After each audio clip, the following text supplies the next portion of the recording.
Hey everybody, Terry White here, Worldwide Photography Evangelist at Adobe. It's my pleasure to give you kind of a sneak peek at what kinds of things we might be doing in the future with generative AI and specifically Adobe Firefly. Now, Firefly has been released as a public beta. You can go sign up at firefly.adobe.com. But in the meantime, while you're thinking about how you're going to use this in the future, I'm going to show you one of the ways that hit me last night that I could use this going forward. So for example, let's go back to this day back in 2014 when I went out to Page, Arizona, and I wanted to photograph Horseshoe Bend. And I actually got back to my hotel room. I looked at the images and I was in tears. Not in a good way, because I thought these were horrible. Not only was everything all flat, which I could fix that, but the sky that particular evening was just completely washed out. I just couldn't get a decent sky. And I tried every trick I could think of for replacing skies, and nothing really just looked right. So I ended up doing what I saw a lot of people do. If you don't have a good sky, you just take the sky out of the equation and focus on everything else. So this was after a retouch. I just cropped the sky out, and I was happy from that point on.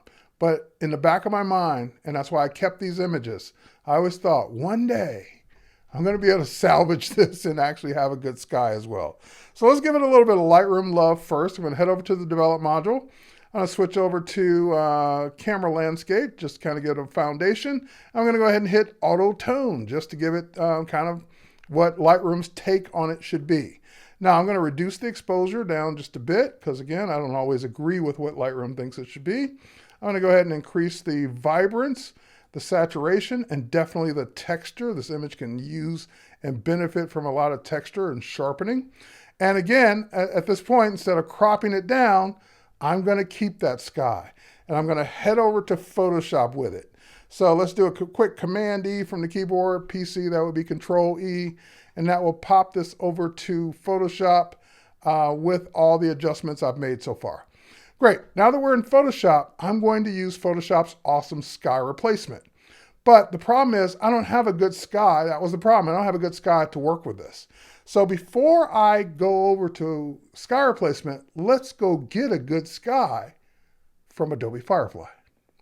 So I'll just pop over to my web browser where I've got firefly.adobe.com loaded, and I'm going to do the text to image option. So I'm just going to click there, and this is where I get my prompt to just type in what I want. So I want a beautiful sky over Horseshoe Bend in Arizona, in case there's more than one, at 8 p.m. in April. Because, you know, time of year, time of day definitely makes a difference. Now, when I hit generate, the first thing it's going to do is generate an art image. So it's going to be kind of like an illustration, and I don't really want that. That's cool, but that's not the sky I want. Those look good, by the way. But let's go ahead and click photo, and that'll regenerate it based on photos instead of art. And then, because I don't want a square, let's go ahead and choose landscape to regenerate it based on landscape style images. And let's see what we get here.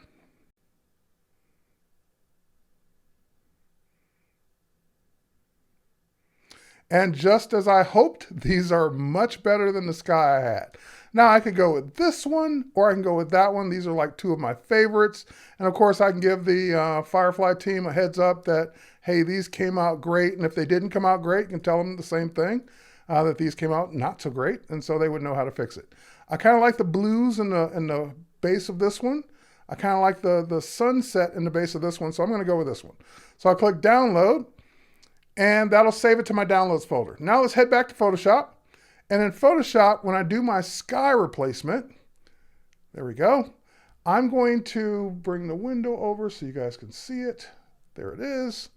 And instead of the basic sky, the last one that I used, and again, all of the skies I tried, nothing ever looked right. I'm going to go to My Skies, and I can even make a new folder. Let's do that. Let's call it Firefly Skies. There we go. And now that I got my Firefly Skies, I'm going to go ahead and click plus to add a new one.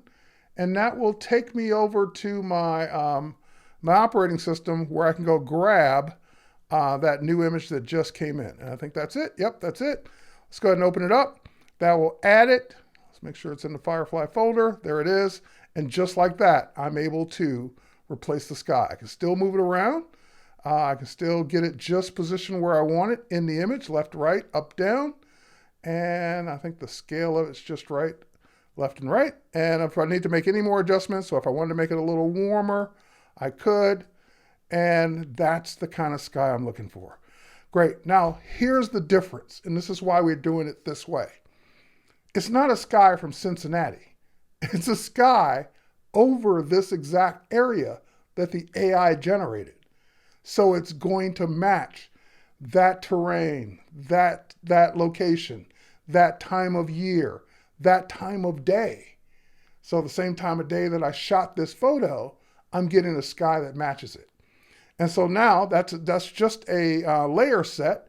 So if I want to turn that off, I get back to my original. That's my before, and that's my after. And when I save this, it'll save it as a PSD or a TIFF file with all the layers, everything intact, so that when I return back to Lightroom or Lightroom Classic, everything will be there, and I will have it right next to my original RAW file. All right, so let's pop back over to Lightroom, and there it is. And again, this is where we started. And this is where we ended up. So just that quickly, just that easily, I'm able to go in and replace skies using Firefly to generate the perfect sky for the locations that I shot it in. Cheers, everyone. Thanks for watching. We'll catch you on the next one.